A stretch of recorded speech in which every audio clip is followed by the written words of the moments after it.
Mugisha Didier Taichi Mugisha Didier mubi cyane zamuka kuri peno ya kabiri ikipe ya Police. Reka turebe Mugisha Didier Taichi subira inyuma Mugisha Didier Taichi arita kuma Taichi Mugisha Didier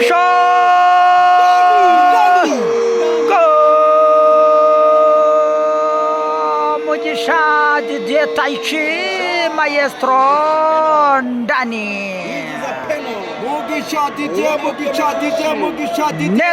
neza amukubita profo nziza cyane. Reka turebe AS do Kigali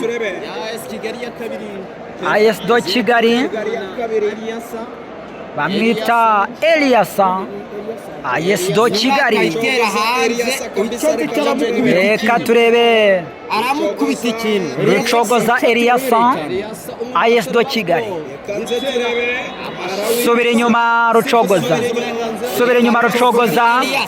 Eliasa aritakuma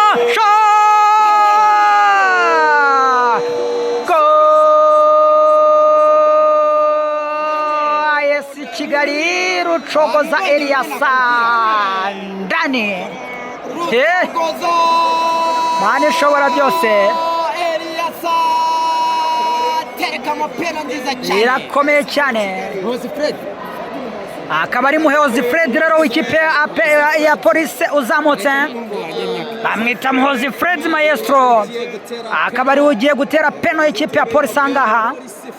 Reka turebe akaba ari peno ya gatatu ikipe ya Police yinjije 3 AS Kigali ikaba yinjije 2.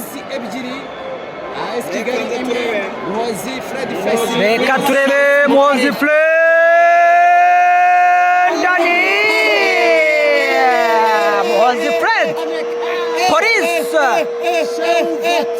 mani ishobora byose. Ubona ko ikipe ya Police kabisa ishobora guhita ikuramo ikipe ya Sto Kigali bamaze guterekamo 3.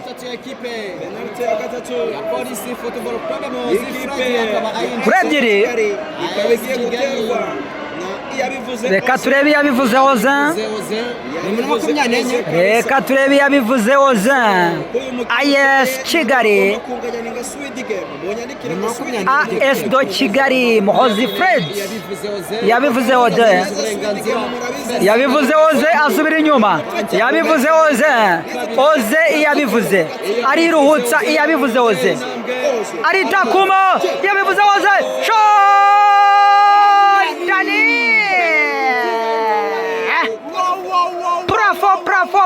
Bravo yabivuze Ozan maestro terekamo neza cyane AS Kigali maestro.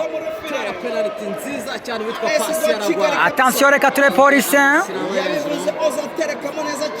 ari manukira umusoro w'ikipe ya Police bamwita nde bamwita Chimezi Gakwaya Leona.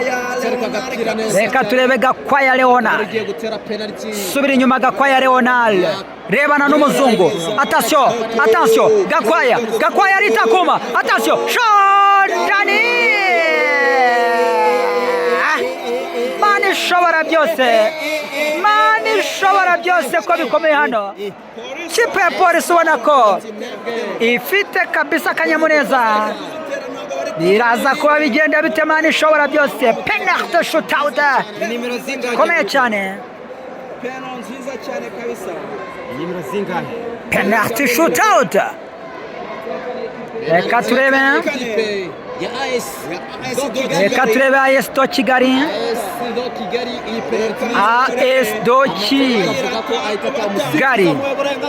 attention itakuma ndani penalty nziza cyane sore w'umuhanga aritakuma ariko ariyoroshya ashyiramo akantu gato cyane mani ishobora byose.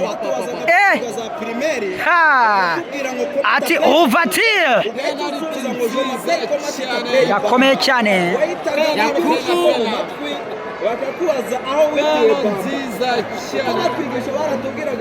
mani ishobora byose. nawe ukinjiramo ukabona Yakubu defenseur Issa Yakubu wambaye nimero 4 mu mugongo. Iyi penalty reka turebe polisi. Iyi penalty nijyamo rwose, finali biriya birangiye neza cyane. Bamwita Issa Yakubu yifata mu manyanyinya. Subira inyuma Musa Yakubu, subira inyuma Musa Yakubu, arita kuma Yakubu, shot ndani. Kipe ya polisi yegukana intsinzi hano, babyina kamucarenge Mana ishobora byose, birakomeye cyane, ikaba itahanye intsinzi polisi.